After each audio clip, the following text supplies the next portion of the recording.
ከእግዚአብሔር መለየት ነው ሞት ተብሎ የተጠራው። ለዚያ ምክንያት የምትሆናቸው ደግሞ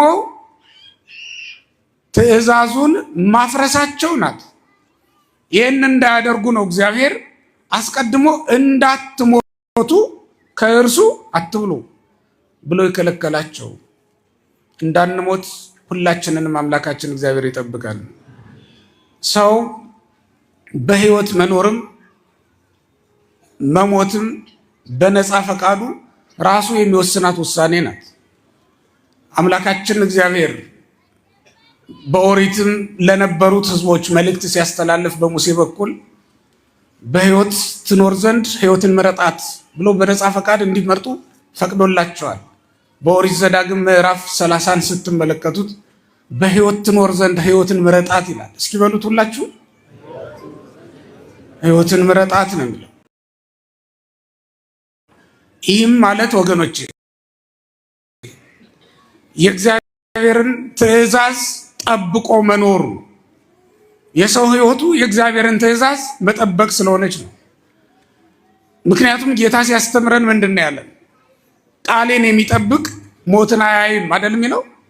በዮሐንስ ወንጌል ምዕራፍ 8 ላይ ክርስቶስ ሲያስተምር ቃሌን የሚጠብቅ ሞትን አያይም፣ ዘያዕቅብ ቃሌ ይጥዕሞ ለሞት፣ ሞትን አይቀምስም ወይም አያይም ብሎ ነው የተናገረው። ሞት የምንለው የነፍስ ከስጋ መለየትን ሳይሆን ሁልጊዜም እንደምንናገረው በቤተ ክርስቲያን ቋንቋ ሞት የሚባለው ከክርስቶስ የምትለየን ኃጢአታችን ናት። እሷም ትእዛዙን በማፍረስ በኩል የምትመጣብን የምትደረግብን ናት። ይሄ እንዳይሆንብን ነው አስቀድሞ እግዚአብሔር ወደ ሞት የሚወስደው መንገድ ያሳየን በቃሉ የነገረን።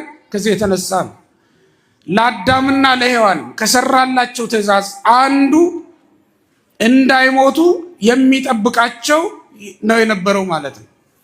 ይህንን ነው እንዳትሞቱ ከእርሱ አትብሉ ብሎናል። መብላታቸው አይደለም የመጀመሪያው ሞትን የሚያስፈርድባቸው፣ ትእዛዙን ለማፍረስ ማሰባቸው ነው። የሚበሉትን ሰጥቷቸዋል። እሷም እንደተናገረችው እግዚአብሔር የሚያስፈልገንን ነገር ሳይሰጥ የከለከለን አንዳችም ነገር የለም።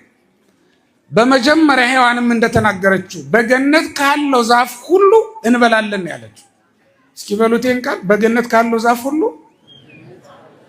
ምን እንላለን? እንበላለን። አሁን ተመልከቱት፣ እግዚአብሔር የሚበሉት ነገር አሳጥቷቸዋል? አላሳጣቸውም። የሚበሉትን ነገር ከሰጣቸው በኋላ የሚያስፈልጋቸውን ነገር ካሟላላቸው በኋላ ደግሞ እንዳይሞቱ የሚጠብቃቸው ሕግ አስቀመጠላቸው። ያም ዕፀ በለስን እንዳይበሉ ነው። እንዳይበሉት ብቻ ሳይሆን እንዳይነኩትም አዘዛቸው። ይሄኛው ለመብል የተፈጠረ ስላይደለም የሚበሉትን ፈቅዶላቸዋል። ስጋና ደም ናቸውና መብላት መጠጣት ያስፈልጋቸዋልና የሚያስፈልጋቸውን አስቀድሞ አዘጋጀላቸው። በእውነት ክርስቲያኖች በመላእክትና በእኛ መካከል የተደረገውን ነገር ስትመለከቱት የሚገርም ነው። መላእክትን በቅዳሴ አጽንቶ የሚያኖራቸውን ብርሃን ያመጣላቸው በኋላ ነው። በመሻታቸው በርትተው በመፈለጋቸው ተገኝታላቸዋለች፣ ተገልጣላቸዋለች እንጂ ያቺ ብርሃን ጥበብና እውቀት የሆነቻቸው ብርሃን መጀመሪያ የተሰጠቻቸው እንዳይመስላችሁ። ምክንያቱም ዓለም ሲፈጠር በጨለማ ውስጥ ነው የነበረው።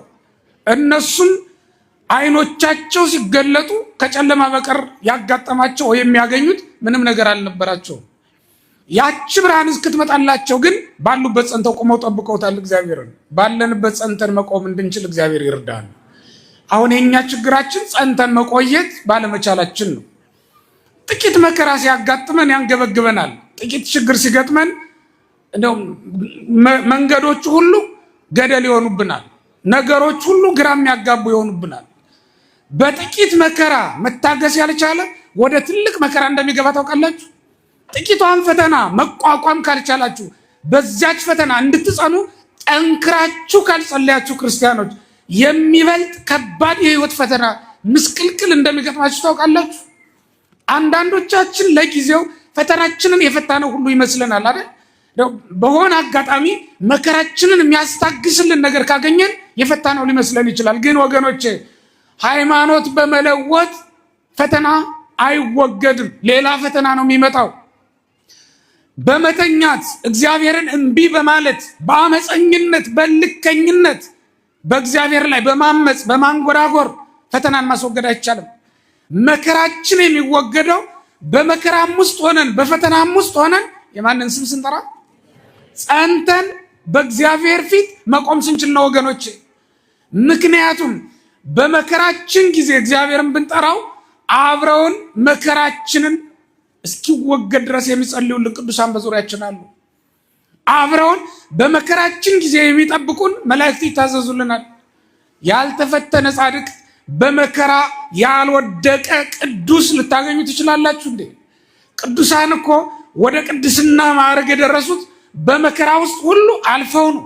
በጭንቅና በስቃይ ውስጥ አልፈው ነው። በመንኮራኮር መፈጨት፣ ባለንጋ መገረፍ፣ በጨለማ እስራት ውስጥ መውደቅ፣ ይሄን ሁሉ ታልፎ ይሄን ሁሉ ፈተና አልፎ አይደል እንዴ ለክብር የሚበቃው ለክብር የሚደረሰው? ሲጀመር ወገኖቼ መልካም ህይወት ወይም ትልቅ ህይወት ከትልቅ መከራ ነው የሚወለደው። ሰምታችሁኛል? ከትልቅ ፈተና ትልቅ ህይወት ይወለዳል እንጂ እንዲሁ ዝም ብሎ አልጋ ባልጋ አይደለም። መልካም ነገር የሚገኘው ትልቅ ነገር ትልቅ በረከት የሚገኘው 7 አክሊላት ከሰማይ እስኪወርዱለት እኮ ድረስ ቅዱስ ጊዮርጊስ የተቀበለው መከራ ተነግሮ የሚያልቅ ነው። 3 ጊዜ ገድለውታል እኮ 3 ጊዜ ሞቷል። በነፋስ ዘርተውታል፣ በመንኮራኩር አድቅቀውታል፣ ብናኝ አድርገውታል። ትንንሽ ነፋስ እስኪወስደው ድረስ ደቃቅ አድርገው ፈጭተውታል እኮ። ማን አነሳው? ቅድም ስንማር እንደነበረው በ3ኛው ቀን ምን እለዋለሁ ነው ያለ ጌታ። አነሳዋለሁ አይደል ያለው? ወበሰሉስ ዕለት አነሳው ነው። አነሳዋለሁ እንዳለ ሁሉ ጊዮርጊስን መጥቶ አነሳው። እግዚአብሔር ያነሳኛል አንልም እንደኛ? ዛሬ ብንወድቅ ማን ያነሳናል? እግዚአብሔር ያነሳኛል ማለትን ልመዱ ክርስቲያኖች። አጎቴ ደርሶ ያነሳኛል ከምትሉ ይልቅ ካጎታችሁ ይልቅ ማን ይፈጥናል? እግዚአብሔር ይፈጥናል። ከወንድማችሁ ይልቅ ማን ይፈጥናል? እግዚአብሔር ይፈጥናል። ወንድም ያነሳኛል፣ ወንድም ያለልኝ፣ አጎቴ ያለልኝ አይደል? ማን አለልኝ? እግዚአብሔር አለልኝ ማለትን እንልመድ። እግዚአብሔር አለልኝ ማለትን እንልመድ። እስራኤል 215 ዓመት አይደል እንዴ በመከራ የተቀጠቀጡት? የትኛውም መከራ ደርሶብን ነው እኛ በእውነት ከሃይማኖት እስክንወጣ ድረስ እንዲህ የተንገዳገድ ነው ክርስቲያኖች? እንዲህ መከራችንን የምናየው በማዕበል የምንናወጠው ልባችን በሐሳብ የተወጠረው አይምሯችን በጭንቀት ሊፈነዳ የደረሰው የትኛው መከራ ደርሶብን ነው እኛ በእውነት ቅዱሳን ከተቀበሉት መከራ ጋር ብናነጻጽሩ? ስለዚህ ጸንቶ መቆም ይገባል። መላእክት ጸንተው ቢቆሙ ነው ብርሃን የተገለጠላቸው። ጸንተው መቆም ያልቻሉት ግን ብርሃንም ከመጣ በኋላ ከክፉ ሐሳባቸው ፈቀቅ አላሉ። አንዳንዶቹ ወንጌል ስላልተሰበከልን ነው ይላሉ። ቀደም ሲል ሃይማኖታችንን ለውጠን ከቤተ ክርስቲያን ወጥተን የቀረነው አሁን የሚሰበከው ወንጌል ስላልተሰበከልን ነው ይላሉ። ዛሬም ወንጌል ተሰብኮላቸው ክርስቶስ በግልጥ ተነግሯቸው አይመለሱም። ልክ እንደ ሳጥናኤል በዛው በሄዱበት በጀመሩት ስህተት በዛው ህይወታቸውን የሚያጠናቀቁ በጣም ብዙዎች ናቸው። ከስህተታችን ሳንመለስ ጠሪ ሞት እንዳያዝብን የእግዚአብሔር መልካም ፈቃዱ ይሁንልን።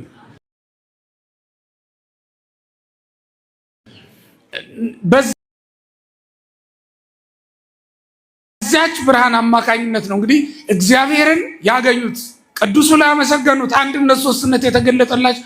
ያቺ ብርሃን እስክትመጣ ድረስ ግን ምንም እግዚአብሔርን ሊያውቁ የሚችሉበት ምክንያት አልነበረቻቸው። ሰው ግን ከዚህ የተሻለ በጎ ነገር ተደርጎለታል። ተመልከቱ፣ ለሰው የተደረገው ነገር በጣም ትልቅ ነው።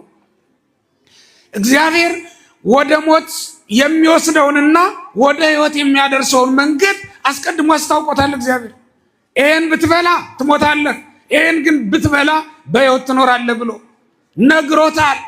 ይሄን አትብላ፣ እንደውም አትንካው፣ ምን እንዳትሞት። እግዚአብሔር የሚጎልበት ሆኖ አይደለም ወገኖቼ። በገነት መካከል ካለው ዛፍ እነሱ ቆርጠው ሲበሉ ገነት የምትመነጠርበት የገነት ደን የሚጎልበት ሆኖ እንዳይመስላችሁ እግዚአብሔር። ገነት ራቁቷን የምትሆንበት ሆኖ አይደለም። ሰው እንዳይጎልበት ስለሚፈልግ ነው። ሰው እንዳይሞት ይፈልጋል እግዚአብሔር። ለዚህ ነው እግዚአብሔር ምን አደረገ?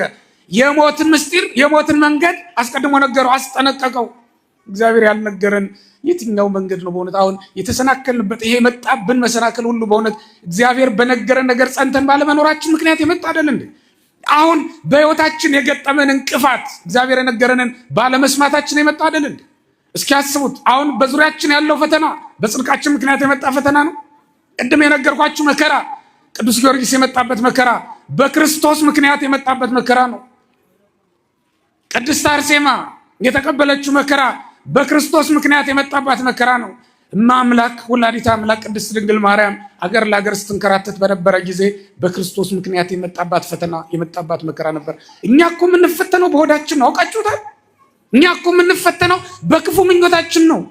እኛ አሁን እየተደናቀፍን ያለ ነው። እያደናቀፈ የጣለን እኮ የራሳችን ቀሚስ እኮ ነው ወገኖቼ። ሰው በለበሰው ልብስ ይደናቀፋል። የራሱ ልብስ ጠልፎት ሲወድቅ እኮ በጣም አስቸጋሪ ነው። እንቅፋት ያለ ነው ይመታዋል ሰውን መንገደኛ እስከሆነ ድረስ። የራሱ እግር አደናቅፎት ሲወድቅ ግን አያሳዝንም? ሰውን የራሱ አንደበት ጠላት ሲሆነው አያሳዝንም? ሰውንስ ሰው ቢጠላው የተለመደ ነው። ከቃየል ጀምሮ ወንድም ወንድሙን መጥላት የተለመደ ነውና ሰውንስ ሰው ቢገለው የተለመደ ነው። ቃየል አቤልን ሲገለው ተመልክተናልና ሰው ራሱን ሲገል ግን አያሳዝንም ወገኖቼ? አሁን ራስህን እስክታጠፋ ድረስ ህይወትህን መራራ ያደረገብህ ፈተና የመጣብህ እግዚአብሔር ያለህን ትእዛዝ ባለመጠበቅ ምክንያት አልነበረም? አይደለም? እስኪ መርምሩት። ይሄ ያስቸገረን ፈተና የመጣብን እግዚአብሔር እንዳዘዘን እንደመከረን መኖር ባለመቻላችንም አይደል? እግዚአብሔር አስቀድሞ እንቅፋቱን አልነገረንም? እግዚአብሔር አስቀድሞ የሞትንና የህይወትን ልዩነት መለያ አልነገረንም? አላስታወቀንም? ህይወትና ሞት እንዴት እንደሆኑ ምን ብናደርግ እንደምንሞት አልነገረንም? እግዚአብሔር እንዳትሞቱ ከእርሱ አትብሉ አትንኩትም የተባልነውን ነገር ግን ጠብቀን ማንኖር በጣም ብዙዎች። በዚህ ምክንያት ሞት የመጣብን ማለት ነው። በዚህ ምክንያት ከእግዚአብሔር መለየት የሆነብን በጣም ብዙዎች ነን ወገኖቼ። የእግዚአብሔር ቃል እንደሚሰራ ሁሉ ያፈርሳል። የእግዚአብሔር ቃል እንደሚያከብር ሁሉ ያዋርዳል። የእግዚአብሔር ትእዛዝ እንደሚያድን ሁሉ ይገላል። ምክንያቱም እግዚአብሔር ይቀትሉ ያዩ አለች ዮሐና። እግዚአብሔር ይገላል፣ እግዚአብሔር ያድናል አለች። እግዚአብሔር ምን ይላል? እግዚአብሔር ይገላል፣ እግዚአብሔር ያድናል። ይቀትል ይሁ ያዩ ያስር ይሁ ያከብር፣ ያከብራል፣ ያዋረዳል ብላ ነው የተናገረችው በመጽሐፈ ሳሙኤል ምዕራፍ 2 ላይ እንደምንመለከተው እዛ ላይ በጸለየችው ጸሎት ላይ። ስለዚህ ወገኖች እግዚአብሔር በቃሉ እንደሚያከብረን በእግዚአብሔር እንደምንከብር ሁሉ በእግዚአብሔር ልንዋረድ ሁላ እንችላለን። አሁን ክርስቶስ ቅዱስ ጴጥሮስ የሚገርም ቃል ይናገራል ከነቢዩ ከኢሳይያስ ወስዶ ነው። በአንደኛይቱ መልእክቱ ምዕራፍ 2 ቁጥር 7 ላይ ተመልከቱት። አንደኛ ጴጥሮስ ምዕራፍ 2 ቁጥር 7 ላይ ክርስቶስን የማዕዘን ራስ ያደርገዋል እንዲሁም ደግሞ የመሰናክል ዓለትም ብሎ ይጠራዋል። ክርስቶስ የማዕዘን ራስም ነው የመሰናክል ዓለትም ነው። በክርስቶስ የከበሩ አሉ፣ በክርስቶስ የተዋረዱ አሉ። ይሁዳ የጠፋው በክርስቶስ ነው አይደል? ክርስቶስን ሽጦ ነው። ከክርስቶስ ይልቅ ገንዘብን መርጦ ነው። በክርስቶስ የሚሰናከሉ አሉ፣ በክርስቶስ የሚድኑ አሉ። በሉቃስ ወንጌል ምዕራፍ 7 ወይም በማቴዎስ ወንጌል ምዕራፍ 26 ከቁጥር 1 ጀምራችሁ ስትመለከቱ የምታገኙት ታሪክ አለ። ጌታ በፈሪሳዊ ወይም በለምጻሙ ስምዖን ቤት በሁለቱም ቤት ስለተገኘ ማለት ነው። በእነዚህ ሰዎች ቤት ውስጥ ተገኝተዋል። አንዲት ሴት መጣችና እግሩ ስር ወደቀች። ኃጢአቷን እየተናዘዘች በእንባዋ እግሩን አጠበች። ክርስቶስ ኃጢአትሽ ይቅር ተብሎልሻል አላትና ከኃጢአቷ ነጻት። አንድ ሰው ደግሞ በሩቅ እየተመለከተ ይሄማ ነብይ ቢሆን ይቺ ሴት ማን እንደሆነች ባወቀ ነበር ብሎ ክርስቶስን ወቀሰው። በልቡ ነው ያሰበው። እሷ በልቧ ኃጢአቷን ትናዘዛለች፣ እሱ ደግሞ በልቡ ክርስቶስን ይነቅፋል። አሁን ሁለቱን ተመልከቷቸው። አንዱ በክርስቶስ ይድናል፣ አንዱ በክርስቶስ ይጎዳል። ይሄኛው ክርስቶስን በመንቀፍ፣ ያቺ ደግሞ ክርስቶስን በማመን። እሷ የምታየው በኪሩቤል ጀርባ ተቀምጦ ነው፣ እሱ ደግሞ የሚያየው በሰው መካከል ተቀምጦ ነው። ልዩነቱ እኮ ይሄ ነው። እሷ የምታየው ኃጢአቷን ሲያጥብላት ነው፣ እሱ ደግሞ የሚያየው አንዲት ዘማዊት ሴት እግሩን ይዛ እንዳቆሸሸችው እንዳረከሰችው ነው። እሷ የምታየው ሲቀድሳት ነው፣ እሱ ደግሞ የሚያየው እግሩን ስታረክሰው ነው። አያችሁት? ልዩነት እንዳታያያችን ነው፣ እንዳመለካከት እንዳመጣጣችን ነው። እዚህ ቤተ መቅደስ ውስጥ አንዳንዱ ኃጢአቱን አራግፎ ይመለሳል፣ ጸድቆ ይመለሳል። አንዳንዱ ደግሞ ኃጢአት ጨምሮ ይመለሳል። ጸድቆ የሚመለስ እንደ ቀራጩ ሰው በትህትና ደረቱን እየደቃ ኃጢአቱን የሚናዘዝ ሰው ነው።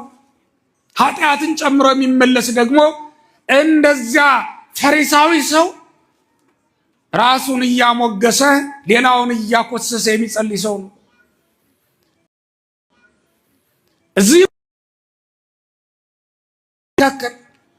እዚህ እንኳን መጥቶ ከኃጢአት የማያርፍ ሰው አለ። በከተማ የሚሰራው ኃጢአት አልበቃው ብሎ እዚህም መጥቶ ኃጢአት ጨምሮ ይመለሳል። እዚህም መጥቶ ይዳቃል፣ ይጋፋል። እዚህም መጥቶ ሰው ይጠላል፣ እዚሁም መጥቶ ሰው ይረግማል፣ ሰው ይረግጣል። እዚያ ብቻ አይደለም፣ እዚህም መጥቶ ክርስቶስን ይበድለዋል። የሚገርማችሁ እዚህም መጥቶ ይሰርቃል፣ እዚህም መጥቶ ያመነዝራል፣ እዚህም መጥቶ የማይሆን ነገር ይናገራል። ክፉ ምኞትን ጥሎ አይደለም የሚመጣው። ገነት ውስጥ መሆን አይደለም። ይኸውላችሁ እባብን የሰይጣን ማደሪያ ከሆነች በኋላ ገነት ውስጥ መግባቷ ከሰይጣን እንድትለይ አላደረጋትም። የሰይጣን ማደሪያ የሆነ ሰው ምንጊዜም ክርስቲያኖች ሰይጣን ከውስጡ እስኪርቅ ድረስ አጥብቆ መጸለይ ካልቻለ፣ ተግቶ መጸለይ ካልቻለ ገነት ውስጥ ገብቶ ቢቆምም እንኳን ሰይጣን አብሮት ይቆማል እንጂ ሊለየው አይችልም። ሰይጣንን ከወዲሁ ማራቅ ካልቻልን ወገኖች፣ ሰይጣንን ከወዲሁ ማባረር ካልቻል፣ ተግተን ሰይጣንን እምቢ ካላልነው በስተቀር መቅደስም ውስጥ ገብተን ብንቆም ስራውን ከማሰራት ወደኋላ አይልም። ለዚህ ነው መቅደስም ውስጥ እንኳን ይሄኔ ቦታ ነው ብላችሁ ትጣላላችሁ አይደል? እዚህ መቅደስም ውስጥ እንኳን ገብተን ካህኑን ስንነቅፍ፣ ምዕመኑን ስንነቅፍ፣ ስናነሳ፣ ስንጥል፣ ቃሉን ሳንሰማ ተመልሰን ወጥተን እንሄዳለን።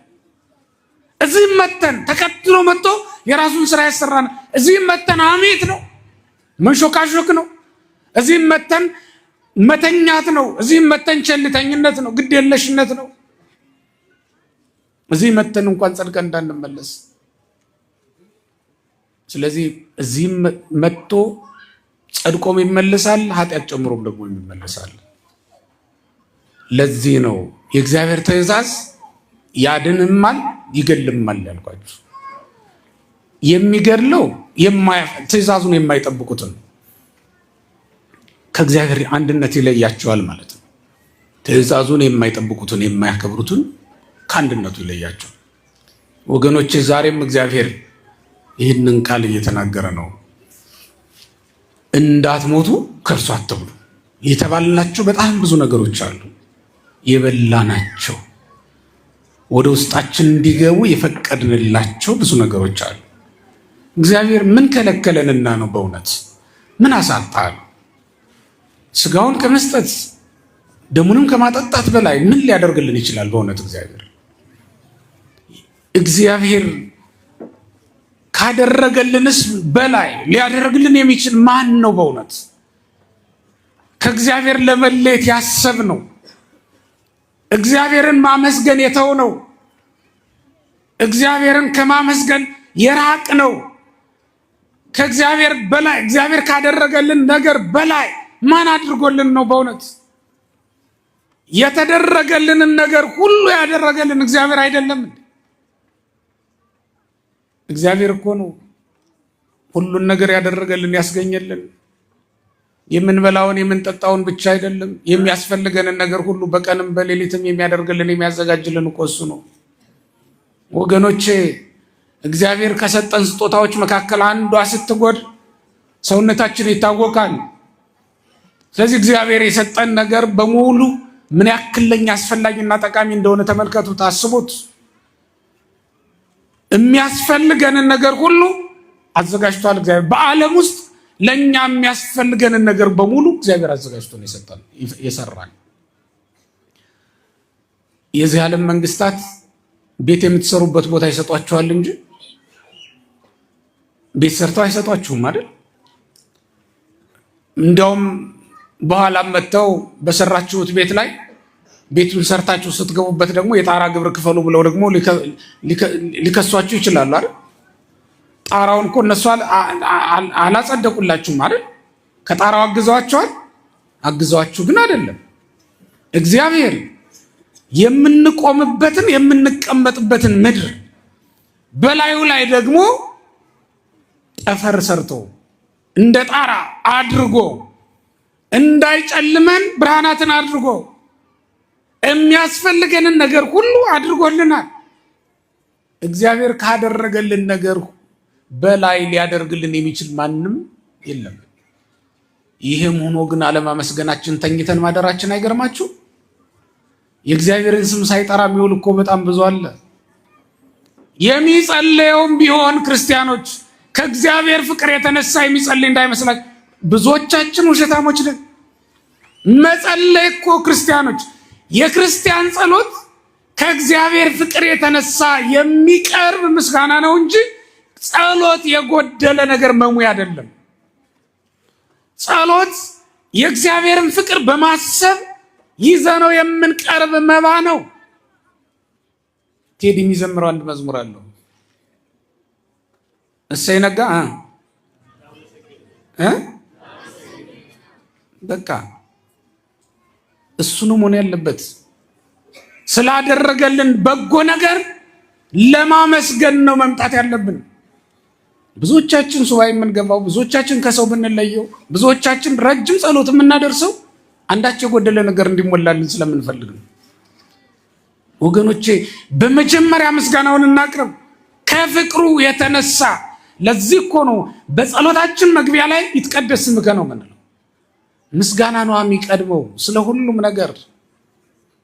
ተስፋ ስላስደረገልን፣ ስለ መንግስተ ሰማያት ልጆቹ ስላደረገን፣ ስለዚህ ብቻ እግዚአብሔርን አስቀድመን ማመስገን ይኖርብናል።